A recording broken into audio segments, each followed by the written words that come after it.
इस चित्र को गौर से देखिए। प्रश्न चिन्ह बने इस आकृति में हमें 7 बिंदु नजर आते हैं।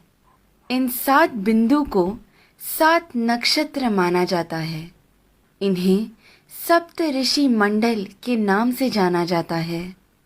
ये सप्त नक्षत्र सप्त ऋषियों को दर्शाते हैं। इस प्रश्न चिन्ह के अंतिम भाग से शुरुआत करते हैं। यहाँ से पहले बिंदु को मरीचि ऋषि के नाम से जानते हैं। उसके बाद में जो बिंदु है वो कहलाते हैं ऋषि वशिष्ठा। ऋषि वशिष्ठा की बाईं ओर आपको एक छोटा बिंदु नजर आएगा। ये बिंदु ही है अरुंधति। ऋषि वशिष्ठा के बाद आते हैं ऋषि अंगीरसा। फिर आते हैं ऋषि अत्रि। फिर दाईं ओर की तरफ मुड़ते हुए जो बिंदु आता है वो है ऋषि पुलस्त्य।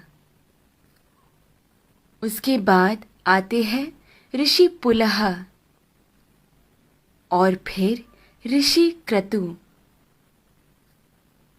ऋषि पुलह और क्रतु के अंतर को 5 गुना मिलाकर नीचे की तरफ आएंगे तो वहां बसे हैं ध्रुव नक्षत्र। सदा उत्तर में रहने की वजह से उसे ध्रुव नक्षत्र कहा जाता है। इंग्लिश में हम इसे नॉर्थ स्टार के नाम से जानते हैं। बाल्यावस्था के ध्रुव नक्षत्र अगर उत्तर में बसे हैं तो वृद्धावस्था कि अगस्त्य नक्षत्र दक्षिण में बसे हैं। अगस्त्य और ध्रुव नक्षत्र हमेशा उसी स्थान पर ही पाए जाते हैं। इन दोनों के बीच में मौजूद आकाश गंगा सतत घूमती रहती है। इस कारण से हमारी धरती अक्ष के ऊपर घूमकर घूमती रहती है। ये सच है कि सारा जगत भगवान के इर्द गिर्द घूमता रहता है,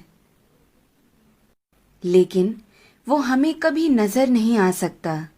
भूमि के अनेक कालों में से उसे 4 काल में छांटते हैं। ऊपर नजर आ रहा पीठ के बल सोया हुआ प्रश्न चिन्ह के आकार में बना हुआ सप्त ऋषि मंडल हमें वसंत ऋतु में ठीक ऐसे ही नजर आता है। आगे बढ़ते हुए शिशिर ऋतु यानी ठंड के मौसम में हमें सप्त ऋषि मंडल ऐसे नजर आता है।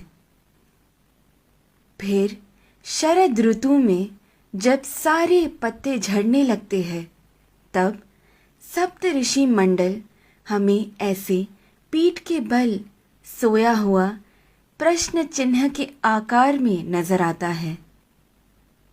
और फिर ग्रीष्म ऋतु यानी गर्मी के मौसम में हमें सप्त ऋषि मंडल ऐसे शीर्षासन कर रहे प्रश्न चिन्ह के आकृति में नजर आता है। चाहे जो भी हो, जब हम ये सारे प्रश्न चिन्हों को एक साथ में देखते हैं, हमारे सामने एक विशेष आकृति हमें बनता हुआ नजर आता है। वही कहलाता है हमारा स्वस्तिक। स्वस्थ का मतलब है आरोग्यवान। स्वस्तिक का महत्व मेरे पिता मुझे हमेशा से बताते आए हैं, लेकिन हर क्षण प्रयोग में ला रहे इस स्वस्तिक का जन्म कहाँ से हुआ ये आज मेरे पिता द्वारा जाना, जो आप सभी में मैंने बांटना चाहा। ध्रुव नक्षत्र को देखते हुए हमें ये मालूम होता है कि हम पूरी जिंदगी जिस दिशा की ओर बहते जा रहे हैं वही है उत्तर दिशा। इसीलिए शायद हमारी भूमि पर भी दक्षिण में अधिक जल है और उत्तर की ओर अधिक जमीन है। इस विषय को इतनी सुंदरता से वीडियो के रूप में बनाकर आप सभी को समझाने का श्रेय जाता है यूट्यूब स्टडी को।